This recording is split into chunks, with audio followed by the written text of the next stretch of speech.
Hi, this is Elizabeth Taylor sending you my video life map. The first event I'll talk to you about today is one that happened to me at the age of 5. It was being told to get down on my knees in front of a couch by my preacher father and my mother and ask for forgiveness from my sins. This happened at the age of 5, as I said, and the stage is initiative versus guilt. This was a very profound experience for me because, of course, as a child, you don't realize that you have to be guilty. It's a time of innocence and discovery, and for me it was a time of great shame. And of course, in the initiative versus guilt, there is a bit of an issue about taking initiative and receiving enough praise to do so. And in our family, it was not encouraged that we get too, quote, big for our britches. So my father is bipolar, my mother was clinically depressed at the time, and so the result was not a lot of that praise to allow me to feel comfortable taking the initiative and looking for new possibilities in my life. However, I did have little guys like this who were comfort for me, and my fantasy life was a good one because there were a lot of long hours spent alone in churches waiting before and after they spoke. I definitely felt a sense of effect on this in 3 main systems. The first being the micro, of course, when you're a child and you have to come to church twice every Sunday morning and beg for forgiveness for your sins. That is definitely an influence on how you feel about your family. I would say I was much more of a convert project than I was a child for them, and so the experience was definitely dampening on the feeling of intimacy in a family group.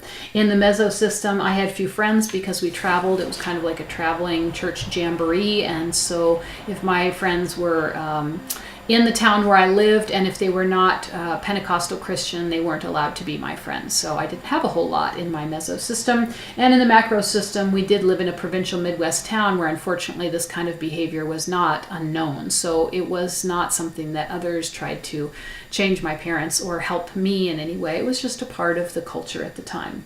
The challenges were obviously I spent my childhood under significant religious surveillance. We were kids like every other kid. Here's a picture of me at that age. Just see if you can see me. Innocent, but definitely being scrutinized in the way I thought, ate, prayed, didn't pray, and all of those things. Another challenge was just being confused about being sinful. I didn't understand that, and that was very painful. But what went well is that I became very strong, and part of how it influenced my future is that it taught me to persevere. It taught me to be strong in myself, and also how I don't want to treat others, especially children, as I get older. So that's the first event. The second event was moving into a commune at the age of 26. This one at the stage of identity versus identity was one that for me, and of course all the stages are cited here in our textbook. For me, this was a time of trying to decide if I wanted the group identity or if I wanted my childhood identity or if I wanted a college group of friends identity. Stepping away from some of those and trying to decide if now I wanted to be a part of a group and just be one of a many beehive in a commune, or if I wanted to be my own specific self. There's also a question, as this was a religious commune, of whether or not I was sufficient on my own, or if I needed a teacher to guide me, or a leader or a guru, so to speak. So all of those were part of my identity versus identity. The system was affected where the micro, I was finally free of my family of origin for the first time out of state, which was really healthy for me. And on the macro level, I was surrounded by friends inside the commune who were very supportive of one another. In the end, it ended up not being a super healthy mental environment, and I did have to leave. So one of the challenges ended up being struggling with post-traumatic stress disorder, which I suffered from for about 8 years, the confusion of having to relearn how to live in the outer world. I lived in the commune for 4 years, and then learning to make my own decisions again, just when to get up and what to eat and all those kinds of things that had been decided for me. So what went well was that I did learn to trust my own inner radar, which guided me out of the commune and back into my own life and my own mental and physical freedom. I tried and explored new things during that that time. I not only lived in the commune, but traveled a little before, which was wonderful. I did earn a yoga teacher's training degree while there, so that was a benefit in the stage to come, which I'll tell you about in a minute. How this moving into the commune affected my life trajectory is that it definitely taught me and showed me how to live a bold life, to do something different, to ask some of the tough questions by the time I left, and also to gain strength in having to make some of the hardest decisions of my life on my own. So that was the second one. And if I didn't show you this guy, this is one of the guys that you would have seen in full life in the commune where I lived. These were very kind of all over the place. The third event that I'll share with you is opening a yoga studio, and this happened at the age of 33, and it's when I was in the stage of kind of complicated intimacy versus isolation, but I really do resonate with Levinson's stages, which again I'm citing here from our textbook. Levinson's stages really resonated with me in their breakdown. This definitely was a time of total economic independence for me, independence of decision making, which are very much characterized in Erickson's stage. And it was a time of intimacy with my husband, whom I had recently married, and also the community that I was building through the yoga. And here's a picture of some of my students. These are actually the teachers that taught for me there, and a couple pictures of a couple of the little fun spaces inside the yoga studio. So this is what it was called, Liz Taylor Yoga Studio, and my students made this book for me. The systems that were influenced by opening the yoga studio included the micro. At this time I reconnected with my family of origin in a way that felt very much more on my terms, which I appreciated. It definitely affected my meso experience because I built this community of like-minded people around me, and it was really wonderful to spend every day of the week. For the first few years, it was 6 days a week I was there, just being with folks who were like-minded about self-care and well-being.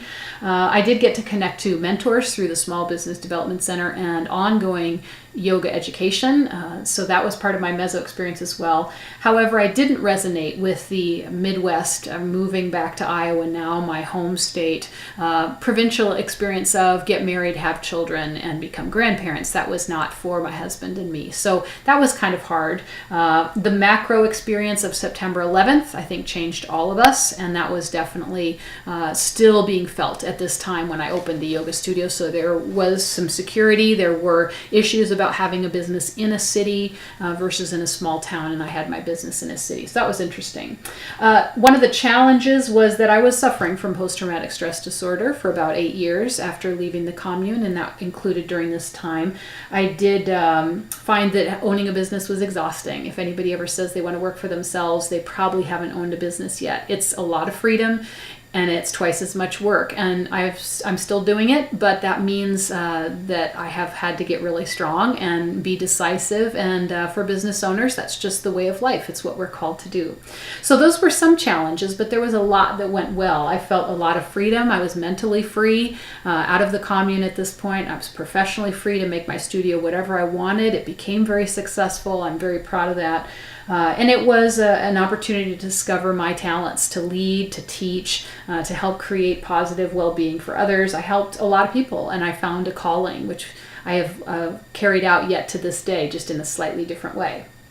I'd like to cite the empowerment article that we read, because the empowerment article talks about the empowerment perspective of embodying risk-taking, which this time was very much about. Commitment over time is part of what is required to own a successful business, a degree of competence discovered in myself, and also the challenging of negative self-images from the past. So all of that empowerment perspective is very much present in this time in my life. The influence of this experience of owning and opening a studio on the trajectory of my life was that it helped me transition from confusion into living boldly, into making my own decisions, shaping the business in whatever way I wanted, and allowing myself to kind of blossom and help everybody else feel like they were waking up a little bit too. So that was the third event that I'm sharing. The last one was moving to Sedona, Arizona. And for those of you who've forgotten what Sedona looks like, here's a little picture for you. We are the red rocks in in Arizona, north of Phoenix by about 2 hours.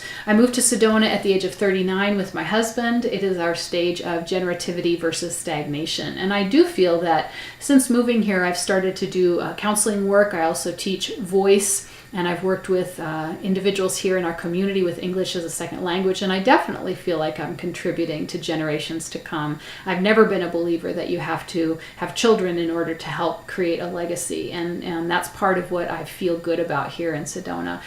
This has affected the mesosystem for me because I definitely feel connected to a very creative, intellectual, multicultural community here in a way I didn't living in the Midwest for me personally. I also enjoy a deeper connection with individuals through the counseling that I do now, which I did not do while I was in Iowa. In the macro system, I've been touched by the current administration, as I think many of us have. I don't feel as comfortable being a female business owner under this administration, and that has been a bit of a challenge. Challenges for living in Sedona include that the tourism has grown, and as a result, my husband, who works in the tourist industry, feels that strain, as we both do.